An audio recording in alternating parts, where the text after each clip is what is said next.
Hello and welcome to The Critique. I'm DeSanto. And I'm Harrar. In today's episode, we'll be looking at past, present, and the future of women in the media and literature.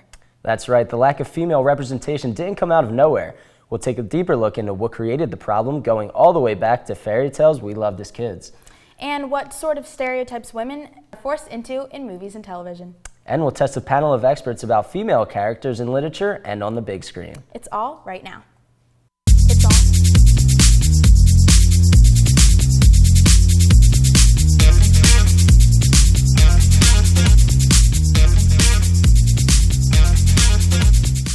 The lack of well-written women is not a new concept. It is a problem plaguing children's literature for decades. That's right, and when you think of fairy tale, you think Disney. Disney films are often the biggest misrepresentation culprits. Now let's see how children's literature affects female stereotypes. Erynn Molettieri takes a look at the problem with the princesses. Young girls have looked up to the princesses since the Grimm brothers began publishing fairy tales in the 19th century. Disney has since capitalized on the princess market with classics like Cinderella, Snow White, Sleeping Beauty, and Mulan. These iconic characters are praised for their beauty, compassion, and a knack to always find a husband. Their tales always feature a message to teach kids important moral lessons, but do these beloved princesses create more problems than they solve? Questioning the girls more about their interests and what they think about something and less about how cute they are. I think it does vary depending on, from individual to individual. I think that there is still an image of princess as noble and beautiful and kind and, the good parts of it. I think we still have some of that. But I also think that, there's this other category that's the spoiled brat image. Showing a more well-rounded personality in addition to the girliness I think would be beneficial for kids to see. As you walk through the children's section of your local library, there is no shortage of fairy tales, blonde girls with pink dresses, old witch capturing the young princess, and the prince saving the day, rescuing the damsel in distress. The wolf's not a wolf, the wolf's a stranger. Right? Red Riding Hood is not, Red Riding Hood. She's a child. She's the innocent. It's symbol with a capital S all of a sudden. And as you try and make characters more and more rich and lifelike and believable and authentic, then theme gets pushed off the page a little bit because what that suggests is a little bit harder to articulate. And so kids can't digest that stuff. I hate to say we need to dumb it down, but maybe it's in that process of trying to pitch to them that we do flatten all the characters out, to try and give them morals and lessons and engage them in some kind of story. These are the images young boys and girls have been exposed to for years, but today's fear is that these classic beauties are just perpetuating female stereotypes and solidifying gender identities. Or if you see the commercials when Brave first came out, a lot of the focus was on these three little boys who became bears. That got as much play as anything else about Merida herself. And then for Frozen, there's this whole big thing, so much emphasis on these Disney princesses as the marketing tool, right? So we've got to get all these Elsa gowns and things because she's the queen. But, I got done watching that movie and I think, oh my gosh, Anna is the main character of this. Why aren't there Anna dresses being sold, and why isn't she the main character, and why isn't she the one who's being lauded? Because she's the awesome one. She's the one who does the action, but she chases after her sister. She climbs mountains, but she's not the princess, so she doesn't get the play. I think it is changing. I think it's a long way to go, but it's not like it used to be. There is a light at the end of this seemingly discouraging tunnel.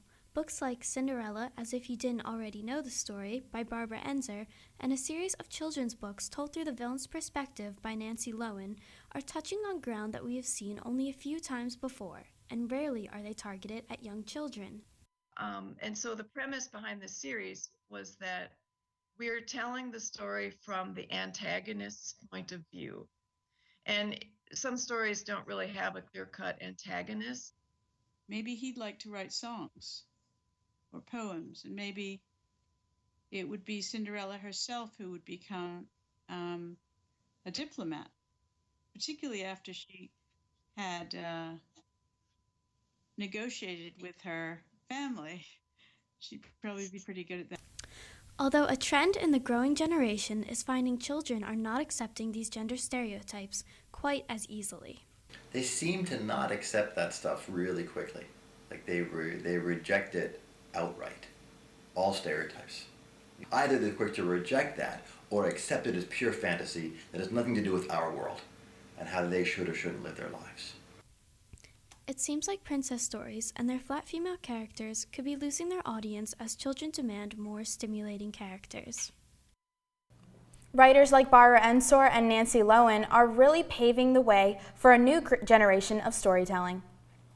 Don't go away. Holly hosts the Strong Women quiz when we come back. And find out why your favorite movie is on our Do Not Watch list. Every day across America, excess food is gathered by a network of good people at local food banks, giving hope to millions of children who struggle with hunger. They've earned their wings, and you can too. Together, we can solve child hunger. Support Feeding America and your local food bank at feedingamerica.org. To Katniss. Children's literature is where misinterpretations begin, but are characters today changing female stereotypes? To hash it out, we have two panelists who are experts in literature, film, and women's studies. First, Dr. Carla Kungle is an English professor here at SHIP. Second is Stephanie Erdice from the Women's Center. So the idea of the quiz is to determine if popular female television, movies, and literature characters are strong role models for all sorts of reality. We have several characters for you to consider. We will show a picture and give a short description of the character's story. Then we'll turn it over to you, and you can give us your opinions one by one, then open the floor for debate. Let's get started. Harry Potter's Hermione Granger uses her intelligence and bravery to defeat the evildoers. So what are your ladies' opinions about Hermione Granger in the Harry Potter series? Well, she's kind of a brat. We can just start with that. She's a bit of a know-it-all. She's a bit of a know-it-all. And what's funny, though, is that she tends to sometimes, I think, not be as likable because she's such a know-it-all. So they have a hard time, I think, humanizing her in both the books and in the movie. I would agree. I think when she first gets on the scene and is really, in that first book where she's really kind of introduced and introduces this very brainy character, it would be interesting to see if they had an equivalent, if one of the other ones had been that brainy and that, it was like she was arrogant about her braininess and maybe that was not a characteristic a little girl should be displaying. Right. And so then you got to see throughout the books her become a really integral part of the team. So I think that she has a complex story, and throughout it takes 6 books to tell it, but she's part of that story. So that part of it I think is important. But I do think that she's not always that likable, which is realistic, I guess, in some ways. It's realistic. I mean, I think that it's okay that she's a kind of a bratty know-it-all, right? But and I think that what is interesting about her is that people still like her. Right, as opposed to just saying, oh, she's that bratty know-it-all. Right. And I don't think that it's just because she's Harry's best friend. I think that it's because she, like you said, she comes into her own over the course of these books, and she becomes more than just sort of the know-it-all. Yeah, she's not a side character. She's a main character, which I think a lot of the women or the girls that then kind of grow into women, I think a lot of them do kind of become main characters and stand on their own. They're not kind of a flat decoration in the story. They are part of the story, which I think is really an important thing to note. It was also written by a woman, so I think that the women in the story, whether they are professors or whether they are students or even other folks have really complex stories, and they get that out. That's why it's 6 books long, because they have all these really great stories with all these characters. Oh, 7. Oh, I didn't know there were 7. Well, I have a book to read then later, I guess. I know growing up I was a huge Harry Potter fan, and one of my favorite things, as you said, is watching Hermione grow and change from the brat to how she could problem solve and work well with the team that she was a part of. So that is very true. I agree with that. How about Elizabeth from Pride and Prejudice? She is probably one of my favorite all-time characters. I think that I, as a matter of fact, just reread Pride and Prejudice for the gazillionth time last week, possibly. I just find her, I mean, Jane Austen, right, has the space to write every little feeling out, and that's a critique of Jane Austen as a writer, is that she does write every single feeling out ad nauseum. But we're given such an opportunity to watch in a very human way how Elizabeth comes to realize her flaws. You know, she's very high on herself at the very beginning. She thinks she's, you know, the greatest thing walking, despite Mr. Darcy's dismissal of her as not beautiful enough to tempt him. But we're able to watch sort of that change in the book, and I think that, you know, there's a 6-hour A&E adaptation of that does a great job. Mm-hmm. The tiny little one with Keira Knightley can't get to that quite as well. That version takes a lot of liberties. There's a lot of positiveness to it, but I really think that she's, for me at least, not on the same par as so many people on this, you know, list of women we might talk about, because she's so developed. Right. I would agree. She's a great character. I think that you can't really talk about her without talking about the context of which she was written in. Like, this was a character that was written much longer ago than some of the other characters. So if she was written now, we might feel differently about it. But I think at the time and the way that she has lasted through history is an important part of her story, both in the book and as it is continued. Historically a great book to read for those reasons that you've stated. How about Anna from Frozen? Very popular movie. Did you see Frozen? I did see Frozen. Because I do a lot of critiquing of Disney princesses in my everyday role at the Women's Center, and so the movie came out and people were text messaging me and calling me and saying that I really needed to watch this movie. I think what I liked about Frozen is it did develop a story about the relationship between two sisters. So the main focus was not a love story, which is so much of what Disney, you know, just feeds its audience.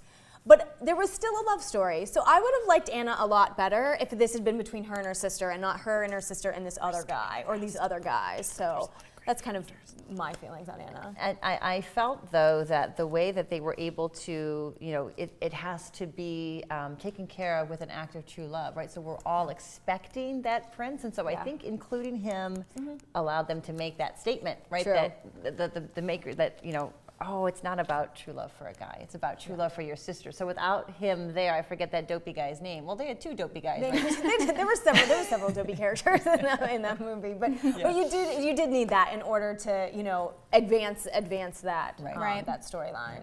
Well, when we come back, we'll have the results from this panel in just a few moments.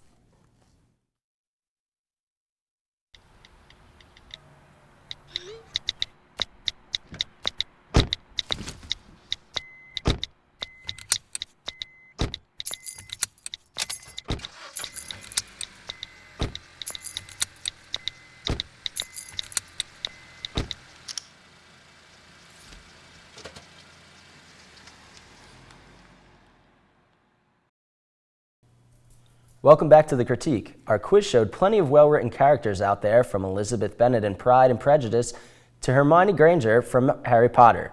You just have to pick up the right book. That's right. Our panel seemed to really like the characters because they bucked the typical stereotypes. So let's take a deeper look into why female characters seem to fall flat in some of our favorite films. Julia Radcliffe has more. Movies and television today feature top-notch special effects, the best actors in the biz, and fresh new storylines, but they often fall short in the character department. Most female characters are put into stereotypes that do not reflect the multifaceted personalities of real women. So what are some of those real personalities that we're missing out on? I guess my wife. It's all those intrinsic qualities. She was battling with who she is, what she wants to be, those types of things. She would suffer with roadblocks and obstacles and try to overcome them, and with a smile, and she'd work hard to get through it. Nothing came was handed down to her. I think if you're showing their emotions and their struggles and their achievements and their challenges all in one character, I think then you're really getting that experience. And sometimes you can really tell when stuff is written by women and when it's written by men, because you're getting just a more in-depth experience with them, and they're more of a person, and you're relating to them more because you're relating to them on all of those levels. But the character traits that make women strong are often used against them.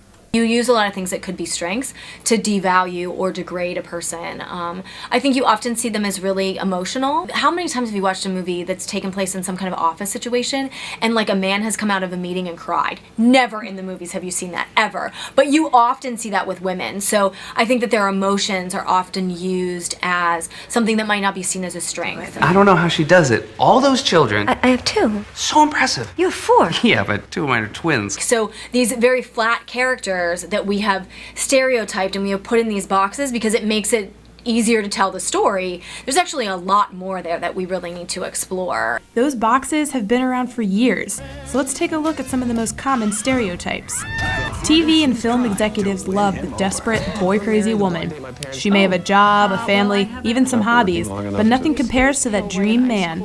And she'll do anything to get him. Say it out loud. Say it. Vampire. Are you afraid? No.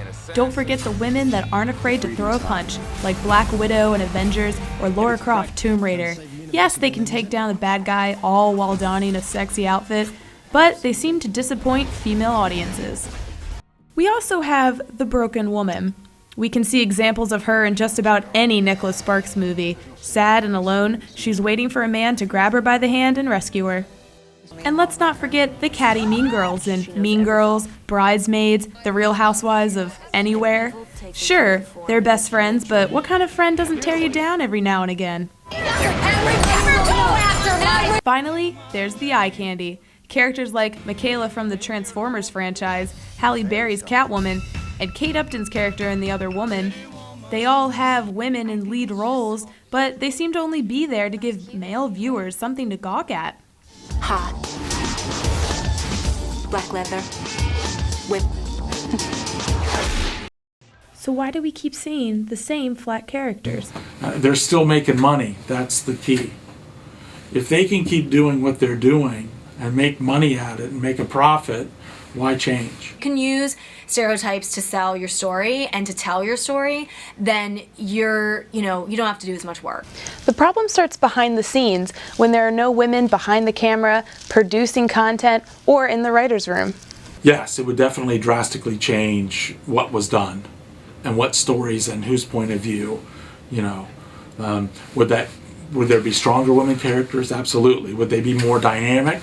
Absolutely. I think when women are in the room and at the table, when you're doing any creative project for media, you're going to get a more well-rounded story. And it doesn't mean you're going to get a more well-rounded women's story. I think you're going to get a more well-rounded story from the beginning. And you have seen that with some of the Disney the Disney movies that have come out recently. So with Brave and Frozen, there were women at that table that were writing and directing and part of that creative process that you have not seen in some of those princess movies. Disney's Frozen and Brave threw a wrench in the damsel in distress archetype and created stories that focused on mother-daughter and sisterly bonds. We're seeing different kinds of relationships. The relationships in those movies did not center around a typical romantic male-female relationship. Like you were seeing a more well-rounded story because you had women at the table that could speak from that voice.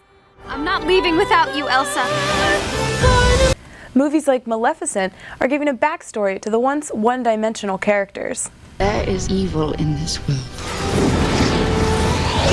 Hatred and revenge. How did this witch become evil? And is she evil because she is old and green and jaded?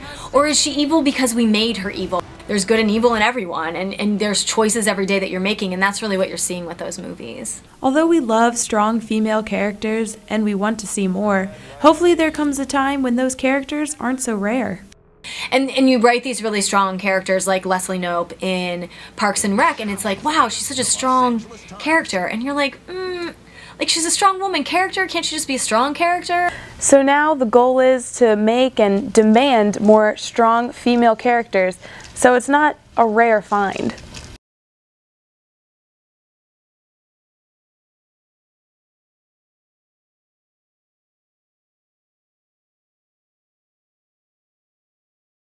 Wow, real women characters can really be hard to find. A real woman in film that I kind of admire is Julia Roberts and Erynn Brockovich. It's an older movie, but it's inspiring. She, in this film, takes on a big task in her community and trying to make a change, and she actually succeeds. So it's interesting to kind of watch her do that in the film and in real life. I think she's a great role model as well. I think that's a great one. I think I'll have to say Tiffany from Silver Linings Playbook. Tiffany was coping with a serious disorder. However, I think that she found a solution for herself rather than someone else coming to save her problem, and I think that really shows something. I would have to agree with that. Well, we encourage our viewers to join the conversation by tweeting us your thoughts. Tell us who your favorite literature or film characters are and why by using the hashtag #TheCritique. Thank you for joining us on The Critique. I'm Holly Harrar. And I'm Louis DeSanto. Like us on Twitter @The Critique Show and join the conversation. We'll see you next time.